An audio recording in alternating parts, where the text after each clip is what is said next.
Ok, vous avez créé un mood board, choisi une combinaison de carrelage et vous savez déjà quelle couleur de robinetterie et de meubles vous souhaitez.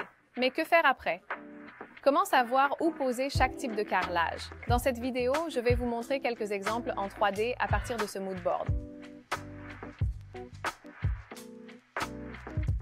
Quand on crée un mood board, on a souvent déjà une idée du carrelage à poser au sol et de celui à utiliser sur les murs. Mais attention, il est essentiel de vérifier si le carrelage choisi convient bien à l'usage prévu. Un carrelage de sol peut généralement être posé au mur, mais l'inverse n'est pas toujours possible. Il est également important de tenir compte de la taille des carreaux, du nombre de joints que cela va générer et des zones où ces joints risquent davantage de se salir ou de se tacher à cause du calcaire. Par exemple, de petits carreaux avec beaucoup de joints peuvent vite se salir en bas de la douche, alors que ce sera beaucoup moins gênant près du lavabo ou des toilettes.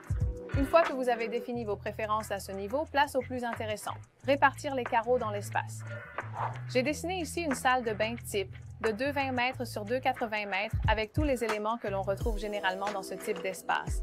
Dans le premier exemple, j'ai choisi de créer une ligne horizontale au niveau du muret en posant le même carrelage d'accent afin d'assurer une continuité visuelle. Résultat, les lignes ne sont pas coupées, ce qui donne l'illusion d'une pièce plus large. Cette impression est renforcée par le carrelage du sol qui remonte sur le côté du receveur de douche, donnant ainsi une sensation de profondeur. Côté douche, il est conseillé de carreler jusqu'au plafond. Ici, j'ai volontairement marqué une séparation juste à côté du muret et en prolongeant le carrelage du sol, l'effet de volume continue jusque dans la douche, ce qui crée un coin intime et chaleureux. Il est également important de penser au contraste. Si vous voulez mettre en valeur un meuble foncé, n'hésitez pas à choisir un carrelage clair derrière pour créer un contraste fort. Vous pouvez aussi jouer avec les finitions, entre mat et brillant, pour un effet visuel subtil. Dans mon exemple, j'ai utilisé deux carrelages assez marqués par leur format et leur motif. Pour équilibrer l'ensemble, j'ai choisi un carrelage de base plus neutre sur les autres murs. On peut d'ailleurs remplacer ce carrelage par un enduit mural, ce qui allège visuellement l'espace. Une excellente option pour les petites salles de bain. Dans l'exemple suivant, j'ai utilisé des lignes verticales plutôt qu'horizontales. En prolongeant l'habillage du réservoir jusqu'au plafond, on crée une colonne verticale idéale pour mettre en valeur un carrelage d'accent. Pour équilibrer l'ensemble de la pièce, j'ai repris ce même carrelage en bande étroite et verticale derrière le meuble de salle de bain. Toutes ces lignes verticales donnent une impression de hauteur à la pièce. En modifiant le jeu de lignes, on ouvre aussi de nouvelles possibilités de rangement. Ici, j'ai intégré à côté de la colonne un espace créatif pour y installer des étagères. Là encore, vous pouvez opter pour un carrelage de base clair et sobre sur les autres murs, ou bien finir ces surfaces avec un enduit mural pour un rendu plus léger.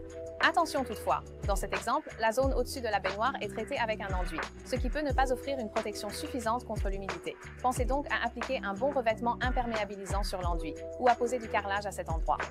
Pour finir, voici un exemple où l'on met l'accent sur ce que l'on voit en premier en entrant dans la salle de bain, la baignoire. En faisant remonter le carrelage du sol sur le mur, on attire immédiatement le regard et on crée une illusion de profondeur. Vous pouvez, comme ici, ajouter quelques touches d'accent pour structurer l'espace, mais si vous préférez que l'attention se concentre uniquement sur la baignoire et que le reste reste sobre, il est tout à fait possible de prolonger simplement le carrelage de base ou l'enduit mural sans ajout d'accent. Avec les mêmes carreaux, cette salle de bain dégage ainsi une atmosphère complètement différente des deux exemples précédents.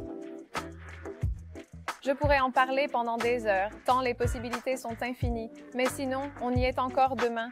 J'espère que ces conseils vous auront été utiles. Et si vous avez encore des doutes, n'hésitez pas à passer dans l'un de nos showrooms. Nos conseillers se feront un plaisir de vous accompagner dans vos choix.